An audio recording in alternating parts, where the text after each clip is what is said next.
भगवान शंकर के पूर्ण रूप काल भैरव। शिव पुराण। एक बार सुमेरु पर्वत पर बैठे हुए ब्रह्मा जी के पास जाकर देवताओं ने उनसे अविनाशी तत्व बताने का अनुरोध किया। शिव जी की माया से मोहित ब्रह्मा जी उस तत्व को न जानते हुए भी इस प्रकार कहने लगे, मैं ही इस संसार को उत्पन्न करने वाला स्वयंभू अजन्मा एकमात्र ईश्वर अनादि भक्ति ब्रह्म घोर निरंजन आत्मा हूँ। मैं ही प्रवृत्ति और निवृत्ति का मूलाधार सर्वलीन पूर्ण ब्रह्म हूँ। ब्रह्मा जी ऐसा की पर मुनि मंडली में विद्यमान विष्णु जी ने उन्हें समझाते हुए कहा कि मेरी आज्ञा से तो तुम सृष्टि के रचयिता बने हो, मेरा अनादर करके तुम अपने प्रभुत्व की बात कैसे कर रहे हो।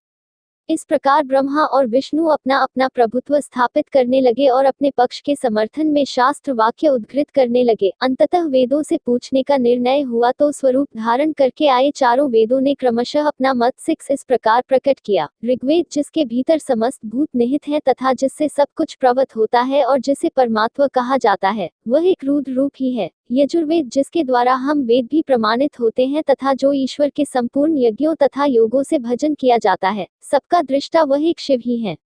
सामवेद जो समस्त संसारी जनों को भरमाता है, जिसे योगी जन ढूंढते हैं और जिसकी भांति से सारा संसार प्रकाशित होता है, वे एक त्रयंबक शिव जी ही हैं।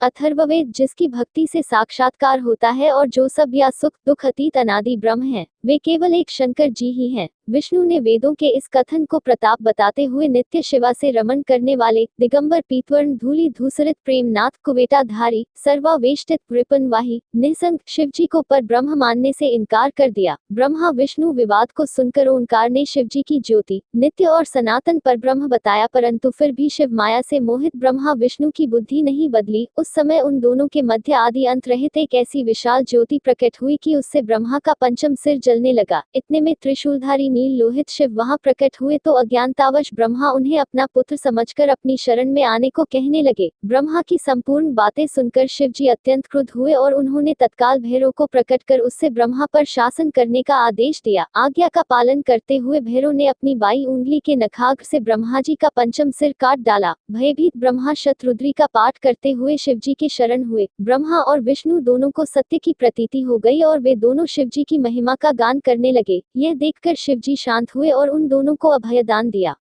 इसके उपरांत शिवजी ने उसके भीषण होने के कारण भैरव और काल को भी भयभीत करने वाला होने के कारण काल भैरव तथा भक्तों के पापों को तत्काल नष्ट करने वाला होने के कारण पाप भक्षक नाम देकर उसे काशीपुरी का अधिपति बना दिया। फिर कहा कि भैरव तुम इन ब्रह्मा विष्णु को मानते हुए ब्रह्मा के कपाल को धारण करके इसी के आश्रय से भिक्षावृत्ति करते हुए वाराणसी में चले जाओ। वहां उस नगरी के प्रभाव से तुम ब्रह्म हत्या के पाप से मुक्त हो जाओगे। शिवजी की आज्ञा से भैरव जी हाथ में कपाल लेकर जो ही काशी की ओर चले, ब्रह्म हत्या उनके पीछे पीछे हो चली। विष्णु जी ने उनकी स्तुति करते हुए उनसे अपने को उनकी माया से मोहित न होने का वरदान मांगा। विष्णु जी ने ब्रह्म हत्या के भैरव जी के पीछा करने की माया पूछना चाही तो ब्रह्म हत्या ने बताया कि वह तो अपने आप को पवित्र और मुक्त होने के लिए भैरव का अनुसरण कर रही है।